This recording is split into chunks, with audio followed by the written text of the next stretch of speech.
Hello, graphic designers. You guys know that I'm building this website from scratch, and I'm going to need your help. So if you click on trips, you're going to see examples of trips that AUP students have taken this year, including you guys, as well as trips from years past, including, I think, before you guys even started high school. So what we're going to continue to do today is document the trip that you guys took on October 3rd to Newtown Creek, and I see a bunch of photos. Some of them are pretty nice. Not all of them, but many of them are washed out, and all of them need to have curves applied. So what are curves and how do they work? I know you guys, many of you know this, but this is a quick refresher. If you press Control M or simply go to Image, Adjustment, and then Curves, we can see that this window opens up right here. In the background, it's kind of dim. We see a histogram, and it's really high on this left side, and there's nothing on the right side. And if I click on Control L just to illustrate what it looks like in levels, we can see there's lots of darks. Signified by this little black arrow right there, and there's very little whites, or light colors. So what I'm going to do is I'm going to press Control M or go to Image Adjustments and then Curves. I'm going to open up this window, and what we need to do is we need to enhance this image. So what I'm going to do is simply drag this up like so, and that's too much.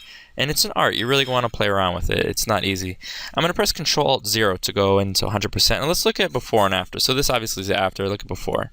It looks like it's, dusk or at nighttime, and this looks much, much better. Henry, I don't know why you make this face. All right.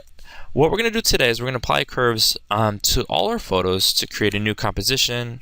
Again, if I go to Image, Adjustment, Curves. Najee, you look like you're having a little too much fun. I'm going to bring this up.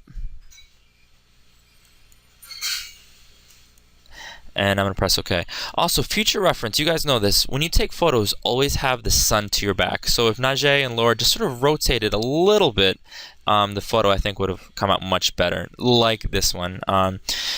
So once we create our photo, poster, so it looks a little something like this, I'm going to show you how to sort of copy layer styles from one image to another. If you want to sort of create this sort of a collage effect, and you'll notice on this image I added a stroke, maybe 3 or 4 pixels, and then an outer glow, in a drop shadow.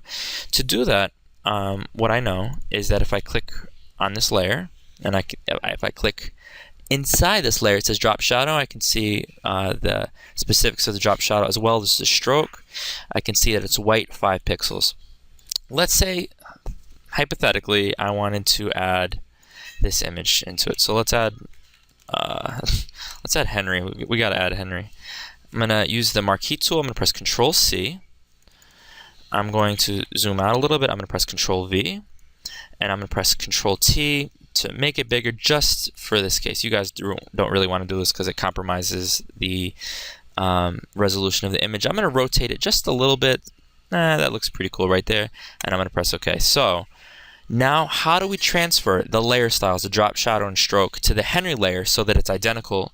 Well, one, we could do it over making sure that the numbers are right, but a much easier way to do it is to hold Alt. And then I'm going to click on Effects on this layer, and I'm going to drag it to layer 3, the Henry layer, and there we go. So that's an easy way to keep your collage consistent. I'm looking forward to seeing your work. Ladies and gentlemen, if you have any questions, let me know. Good luck.